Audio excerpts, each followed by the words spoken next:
Thanks a lot for asking this doubt on our website.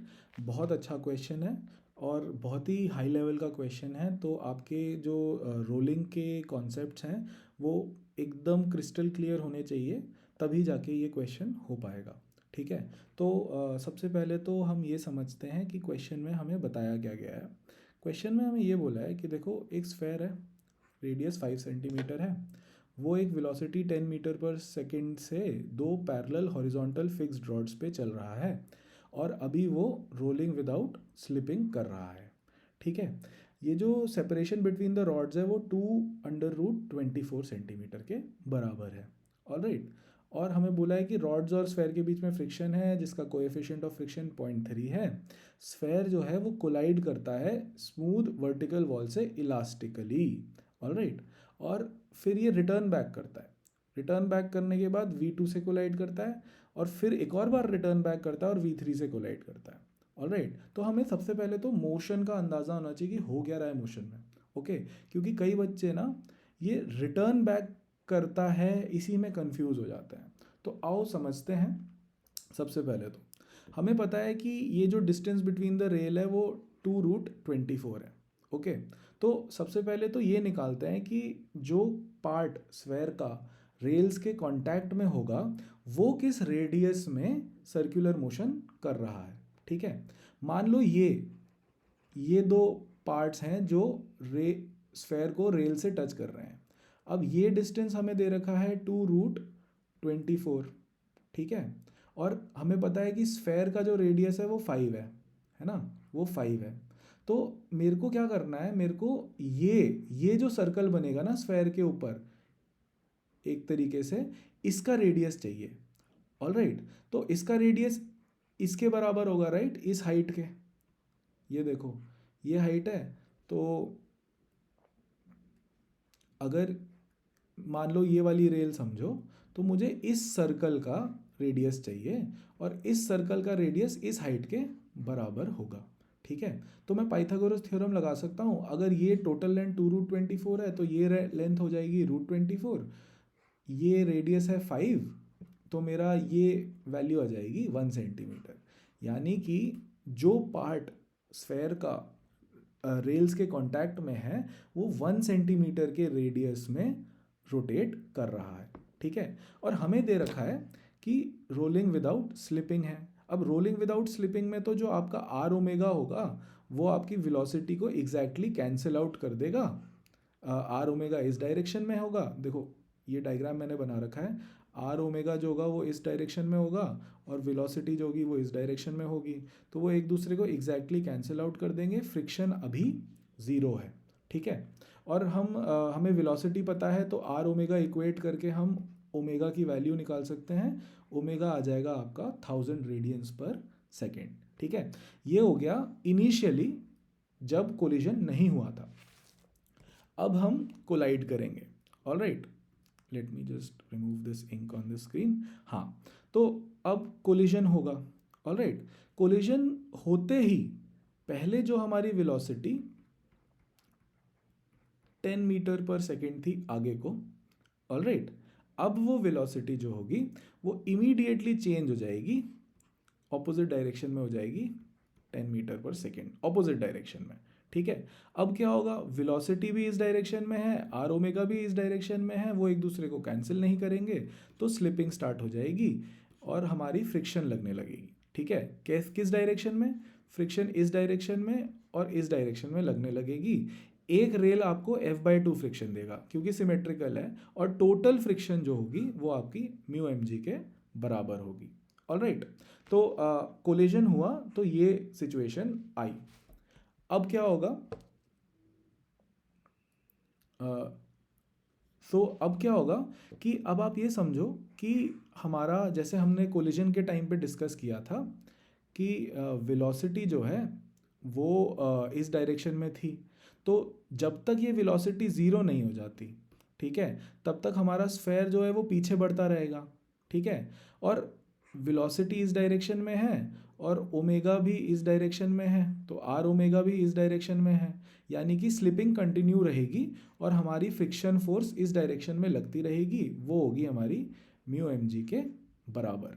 Okay, तो अब क्या करना है हमें, अब हमें इक्वेशंस ऑफ मोशन लगानी है। एक तो हमें एक्सेलरेशन ढूंढना है स्फेयर का, दूसरा एंगुलर एक्सेलरेशन ढूंढना है स्फेयर का। एक्सेलरेशन ढूंढने के लिए आप Newton second law of motion लगाओ, force is equal to m a. अब इस स्फेयर पे फोर्स क्या लग रही है, सिर्फ फ्रिक्शन की लग रही है ना। तो आप म्यू एम जी को बराबर कर दो एम ए के, तो आपके पास एक्सेलरेशन आ जाएगा mu m g divided by m. Mu g यानी कि आपका एक्सेलरेशन आ गया 3 मीटर पर सेकेंड स्क्वायर, ठीक है। और एक्सेलरेशन किस डायरेक्शन में होगा, फोर्स फ्रिक्शन इधर लग रही है तो एक्सेलरेशन भी इधर होगा, है ना। और वेलोसिटी आपकी इधर इस डायरेक्शन में है, तो आप इस डायरेक्शन को नेगेटिव मान लो, इस डायरेक्शन को पॉजिटिव मान लो, तो आपका वेलोसिटी का relation v equal to u plus a t होता है ना। तो जस्ट कोलिजन के बाद वेलोसिटी -10 थी, है ना, और एक्सेलरेशन जो था वो 3 था इस उल्टे डायरेक्शन में, यानी कि v इक्वल टू -10 + 3t आपकी वेलोसिटी की इक्वेशन आ जाएगी। ऑलराइट, फिर अब आप लिखो torque equal to I alpha, all right, ताकि आपका अल्फा निकल सके। टॉर्क क्या कैसे लगेगा, फ्रिक्शन की वजह से ही टॉर्क लगेगा, राइट।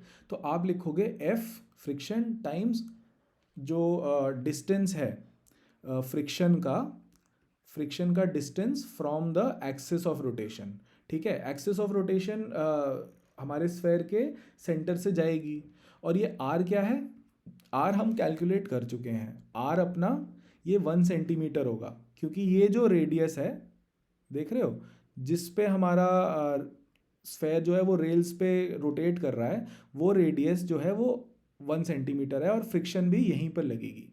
ऑलराइट, तो ये जो एफ आर है इसमें आर आपका 0.01 मीटर या फिर 1 सेंटीमीटर है, और ये जो आर है जो मोमेंट ऑफ इनर्शिया में यूज़ करेंगे वो रेडियस ऑफ द स्फेयर है। ऑलराइट, तो ये होगा आपका 0.05 होल स्क्वायर, यानी 5 सेंटीमीटर का स्क्वायर। ऑलराइट, ये मैं इसीलिए बोल रहा हूँ इस क्वेश्चन में ना आपके कॉन्सेप्ट्स जो रोलिंग के हैं वो बहुत क्लियर होने चाहिए। इस यूजुअली ये जो आर होता है और ये आर होता है क्वेश्चन में सेम होता है, बस यहाँ पे डिफरेंट है। ऑलराइट, तो आपको अल्फ़ा निकालना पड़ेगा, आप सब्सटीट्यूट कर देना, सब सारी वैल्यूज़ आपको पता है, फ्रिक्शन की पता है, 2/5 mr² पता है, अल्फ़ा आ जाएगा आपका 30, ठीक है। तो ओमेगा की इक्वेशन आप लिख सकते हो, omega is equal to omega not plus alpha t. जो equation v equal to u plus a t होता है वही सर्कुलर मोशन में ओमेगा के लिए लिख सकते हैं, ठीक है। तो अब आपके पास ये दो इक्वेशंस आ गई, v equal to -10 + 3t, omega is equal to 1000 - 30t। अब आप ये देखो कि v कब ज़ीरो होगा, ठीक है। इस इक्वेशन के हिसाब से आपका v जब ज़ीरो होगा वो होगा 3.33 सेकेंड्स पे, ऑलराइट।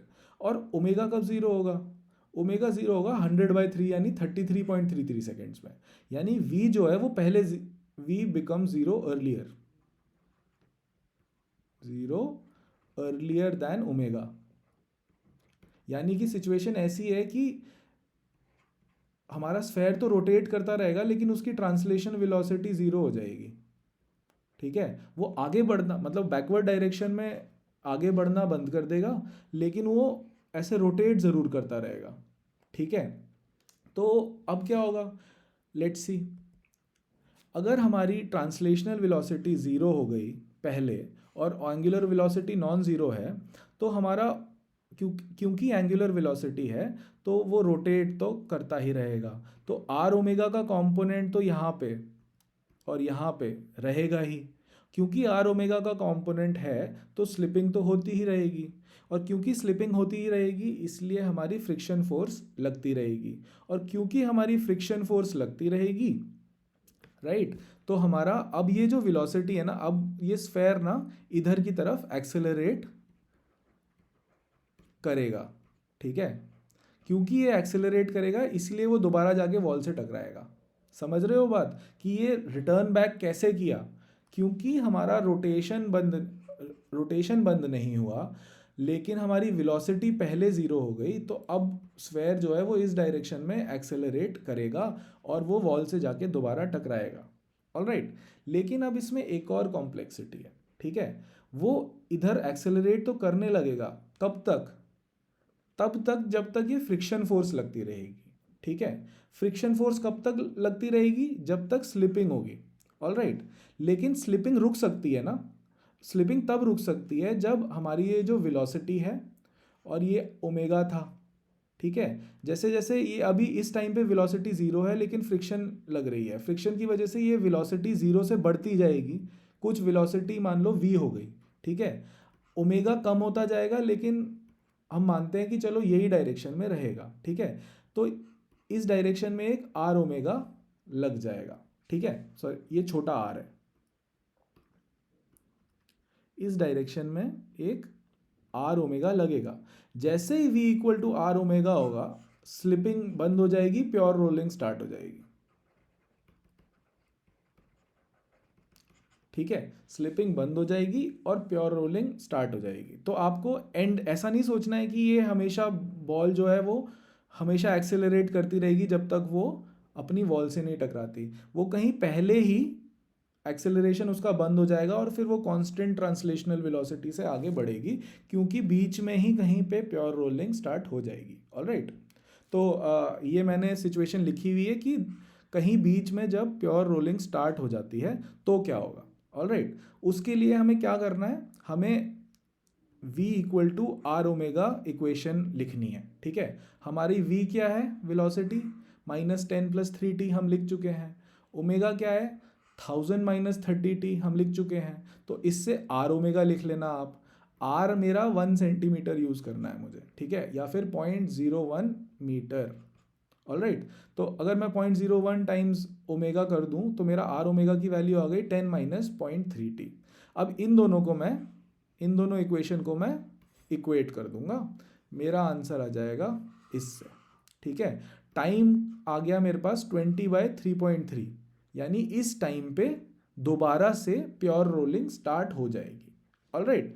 एक बार इस पॉइंट पे दोबारा प्योर रोलिंग स्टार्ट हो गई तो इसकी वेलोसिटी हम निकाल सकते हैं। पूरी कैलकुलेशन करोगे तो आपकी वेलोसिटी आ जाएगी 8.18, और ठीक है। और क्योंकि प्योर रोलिंग स्टार्ट हो चुकी है तो वेलोसिटी अब आगे बढ़ते वक्त कांस्टेंट ही रहेगी, फ्रिक्शन नहीं लग रही है तो कोई एक्सेलरेशन या डिसेलरेशन नहीं होगा, और इसी वेलोसिटी के साथ वो जाके दोबारा वॉल से टकराएगा। तो हमारा answer v2 is equal to 8.18 आ जाएगा, ऑलराइट। तो ऐसे करना है ये क्वेश्चन। v3 आप ट्राई करो, आपसे नहीं होता है तो मुझे बताना व्हाट्सएप पे, मैं दोबारा से सोल्यूशन v3 का भी बना के भेज दूंगा। v2 हमें ऐसे ही निकालना था।